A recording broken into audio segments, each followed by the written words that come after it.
Assalamualaikum warahmatullahi wabarakatuh.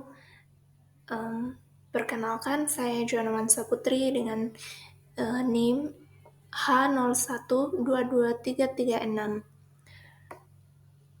Pertama-tama saya ingin mengucapkan terima kasih atas kesempatan yang telah diberikan kepada saya. Saat ini saya akan mempresentasikan sebuah materi, yaitu genre dalam discourse analysis. Oke, langsung saja kita masuk ke dalam materi. Materi pertama terkait dengan definisi genre dan subgenre menurut Michael M. Bahtian. Jadi, menurut Michael M. Bahtian, genre dan subgenre dalam sastra bukan hanya klasifikasi formal, melainkan bentuk-bentuk wacana yang terbentuk secara historis dan sosial. Bahtian mendefinisikan genre sebagai bentuk-bentuk ujaran yang relatif stabil dan khas yang muncul dalam situasi komunikasi tertentu dalam masyarakat. Dalam genre ini memiliki konvensi dan harapan tertentu yang dibentuk oleh praktik penggunaan bahasa di masyarakat. Kemudian subgenre menurut Bahtian adalah bisa dipahami sebagai varian-varian dari genre utama yang muncul karena adanya kebutuhan atau konteks sosial yang lebih spesifik.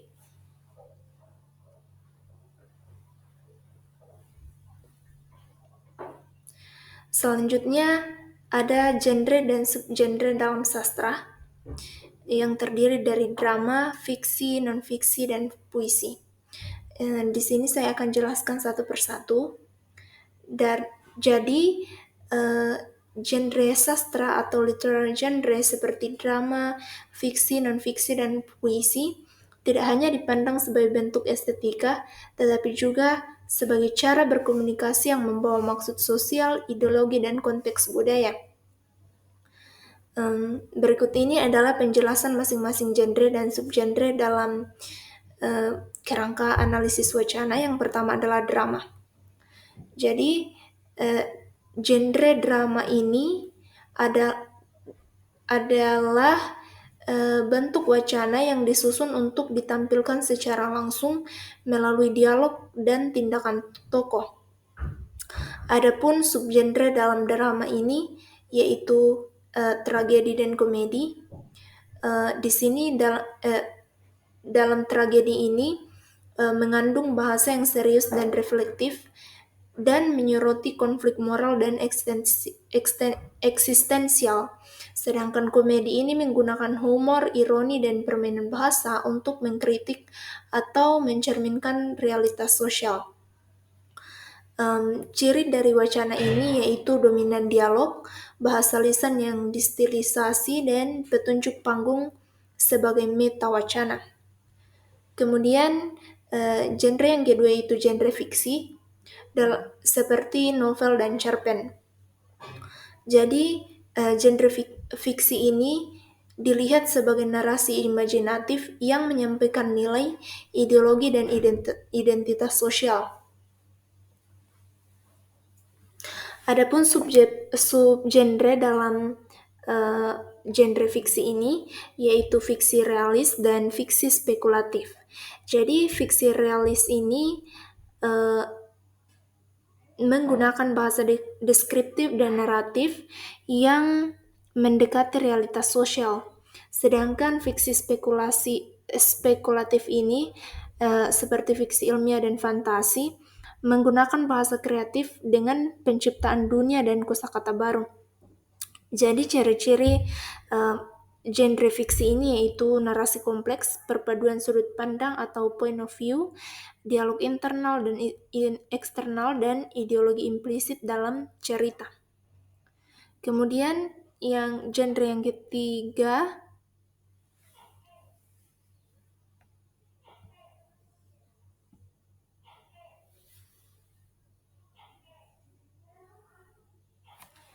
Genre yang ketiga adalah non-fiksi. Genre ini merupakan teks yang didasarkan pada fakta dan realitas aktual, digunakan untuk menyampaikan informasi atau argumen. Adapun subgenre dalam genre non-fiksi ini yaitu esai dan biografi atau autobiografi. Kemudian yang berikutnya adalah puisi. Genre puisi ini merupakan wacana yang padat dan simbolik dan seringkali menggunakan bahasa figuratif dan ritmis. Adapun subgenre dalam puisi ini yaitu lirik, di mana lirik ini mengekspresikan perasaan pribadi, bahasa emosional dan musikal. Dan yang kedua adalah epik. Epik ini merupakan naratif panjang tentang pahlawan menggunakan bahasa arkais atau metaforis.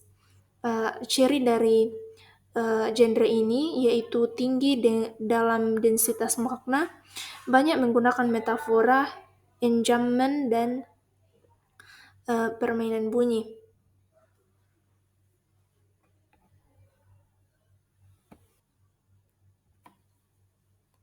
Selanjutnya, peran genre dalam aktivitas sosial.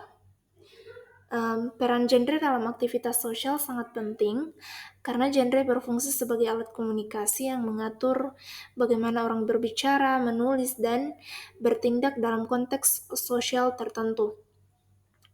Dalam pandangan analisis wacana dan teori sosial, seperti dalam teori Mikhail Bakhtin dan Norman Fairclough, genre bukan hanya bentuk tulisan atau ucapan, tetapi juga cara bertindak dalam masyarakat melalui bahasa.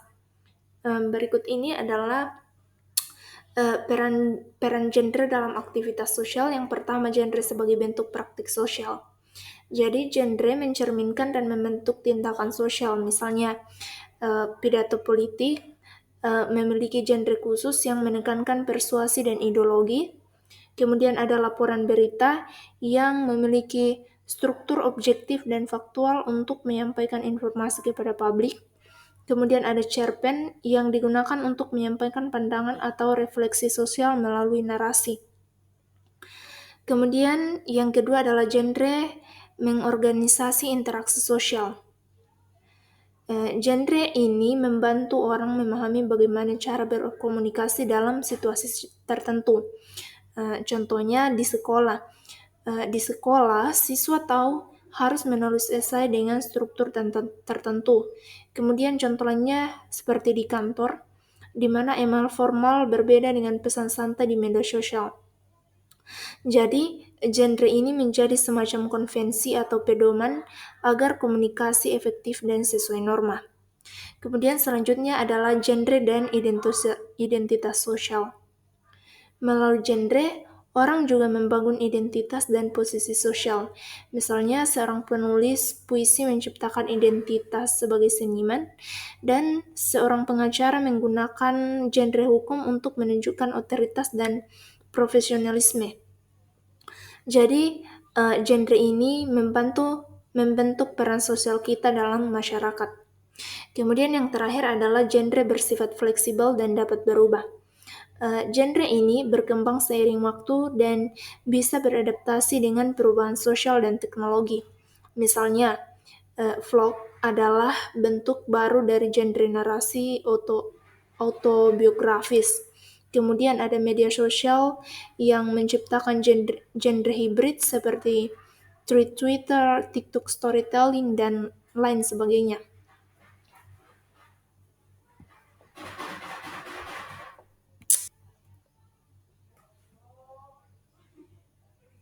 Selanjutnya, makna penting genre. Makna penting genre yang pertama adalah genre menentukan bentuk dan struktur wacana. Jadi dalam analisis wacana, genre memberi kerangka pada struktur teks, misalnya pendahuluan, isi, dan penutup. Kemudian genre juga memberikan kerangka pada gaya bahasa. seperti bahasa formal, informal, persuasif, naratif, dan sebagainya. Kemudian pilihan kata dan tata bahasa sesuai tujuan komunikasi. Jadi seperti contoh teks berita berbeda struktur dan bahasanya dengan cerpen atau iklan. Kemudian selanjutnya ada genre mengungkap tujuan dan komunikatif. Jadi setiap genre lahir dari tujuan sosial tertentu. Uh, Misalnya artikel opini yang bertujuan meyakinkan pembaca, kemudian ada laporan akademik yang bertujuan menyampaikan hasil riset secara objektif, dan ada drama yang bertujuan menyampaikan konflik sosial atau psikologis melalui dialog. Jadi dalam analisis wacana, genre membantu mengidentifikasi apa yang ingin dicapai penulis atau pembicara melalui teks. Kemudian selanjutnya ada genre yang berkaitan dengan kekuasaan dan ideologi. Jadi melalui genre kita bisa menganalisis relasi kekuasaan dan ideologi dalam teks. Seperti siapa yang diberi suara atau dibungkam, atau nilai atau norma apa yang diangkat atau dikesampingkan, atau bagaimana genre digunakan untuk mempengaruhi opini publik. Contohnya, wacana politik dalam debat publik menggunakan genre tertentu untuk membingkai lawan sebagai lemah atau tidak kompeten. Kemudian selanjutnya ada genre yang memudahkan pemahaman konteks sosial.